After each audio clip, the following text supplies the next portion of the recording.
Ram Ram everyone. सभी प्रिय दर्शकों का ideology of astrology Guru channel में हार्दिक स्वागत है। प्रिय दर्शकों, मैं भगवान से आशा करता हूं और कामना करता हूं कि आप सब मंगलमय और सुखदमय हो गए। देखने वाली, चाहने वाली और जो ग्रह नक्षत्र की दुनिया में इच्छा रखते हैं, मैं हूँ आचार्य अनंत रामदास। तो प्रिय दर्शकों, भगवान आपको सदैव खुश और मंगलमय रखे और मेरे हिंदू प्रिय सनातन भाई और जो ग्रह नक्षत्र की जगत में जो ग्रह करे नर क्या करे, ग्रह बड़े बलवान, राजा बलि को जाना था स्वर्ग में चला गया पाताल। तो आज विचार करेंगे एक नई राशि के ऊपर। विचार करने से पहले लाइक सब्सक्राइब शेयर अवश्य करिए हमसे जुड़ने के लिए और आगे की नोटिफिकेशन पाने के लिए। तो प्रिय दर्शकों, आइए चलते हैं, जल्दी से जल्दी शुरू करते हैं। मकर लग्न और कुंभ राशि अर्थात चंद्रमा द्वितीय भाव में। चंद्रमा के द्वितीय भाव में होना इस लग्न के लिए, चंद्रमा की द्वितीय लग्न में होना, द्वितीय मतलब लग्न से द्वितीय भाव में होना अपने आप में लग्न द्वादश भाव बन जाता है। और चंद्रमा चंद्र कुंडली अगर बनाते हैं तो लग्न कुंडली से चंद्रमा द्वितीय भाव अर्थात आपके दूसरे कुटुंब भाव। चंद्रमा का यहाँ पे रहना, चंद्रमा के ऊपर गुरु या बृहस्पति, बुध, मंगल, सूर्य आदि का दृष्टि पड़ना अलग अलग विचार है, परंतु यहाँ चंद्रमा होने पर या यहाँ पर चंद्रमा की दृष्टि होने पर इसकी अगर जो भी जातक धारक का कन्या होगा तो ऐसा पाया गया है 90% लोगों को कुंडलियों में मैं देखा हूँ।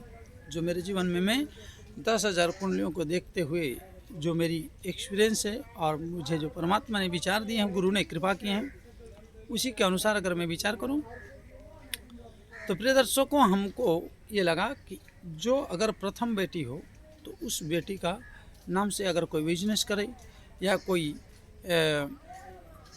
बड़ा कारोबार करे तो अर्श से लेकर फर्श से लेकर आसमान तक पहुंचाती है। क्योंकि दूसरे भाव में दूसरे भाव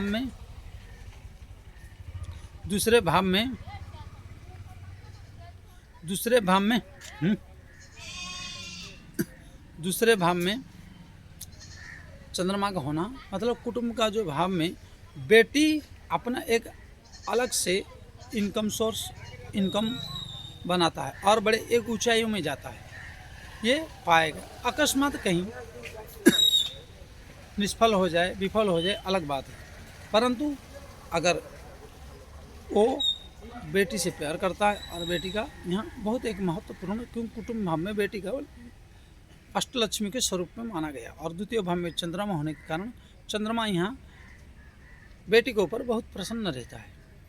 और चंद्रमा जैसे मान के चलिए महालक्ष्मी के भाई है, तो इसलिए उसको हर पल हर लम्ह सहयोग और ये बनाता है। परंतु यह जातक जिसका होगा उसके जीवन में बहुत खुशहाली, बहुत सुख, समृद्धि, इनकम स्रोतों को लगातार धनों को प्राप्त करता है। वैसे ही डिटो मतलब इसका नेगेटिव में अगर हम जाएं, जैसे कृष्ण पक्ष के चंद्रमा हो, शुक्ल पक्ष की अष्टमी के पहले के चंद्रमा हो, तो ये जो 15 दिन के चंद्रमा है अंधार पक्ष, कृष्ण पक्ष जिसको कहा गया, तो उस चंद्रमा में हमको मतलब इसके उल्टा ठीक वर्तमान और आपकी मार्च, आने वाले मार्च महीना में आपकी कुंभ राशि में छोड़कर मीन राशि में शनिदेव जाएंगे मार्च 29, 2025 में। तो प्रिय दर्शकों, जो अन्याय के दामन, जो अनित के दामन, जो कुकर्म के दामन में भिड़े हुए थे, उनका हिसाब किताब करने ढेय आदि आपको आ रहे हैं, जिसके कारण आप बहुत कुछ परेशानी, क्योंकि व्यक्ति को ठीक मकर लग्न और कुंभ राशि के ठीक द्वादश भाव में जो है द्वादश भाव बनता है लग्न से। इसीलिए जब मीन राशि में आएंगे, जब हाँ, मीन राशि में आ जाएंगे तो द्वादश भाव में, तृतीय भाव में आएंगे। तृतीय भाव में भाग्य भाव को देख के यहाँ इनकी शनिदेव भाग्यनाश का, भाग्य को कमजोर करना, डिप्रेशन आदि, जो अन्याय से लूटे हुए दूसरे से धन, जो अन्यायपूर्वक हम क्या होता है ग्रह नक्षत्र, वो खेल दिखाएंगे आपको। ग्रह नक्षत्र क्या कर लेते, अरे ये सब तो मिथ्या है। तो उस मिथ्यावादी विचारधाराओं को रखने वाले प्रिय दर्शकों, और जो मिथ्या कहते हैं, अगर जब मीन राशि में चले जाए तो कुंभ राशि वालों को दिखा देंगे कि हम क्या है शनिदेव, क्योंकि दुष्ट से शनिदेव ही बचाए और संकट से हनुमान जी छुड़ाए। तो इसलिए प्रिय दर्शकों, जो भी आगे है घबराने की जरूरत नहीं। एक बुरी समय एक अच्छे कर्म करने के लिए विचारधारा लाना चाहिए, एक बुरा समय एक तपस्या करने के लिए विचारधारा लाना चाहिए। एक बुराई ही एक अच्छाई को बनाता है, क्योंकि जो अंधेरा नहीं देखा है वो उजाला कभी नहीं देख सकता, जो उजाला देखा है वो अंधेरा कभी नहीं देख सकता, ऐसे हो नहीं सकता है। परंतु हमारे जीवन अंधेरे से ही आया है।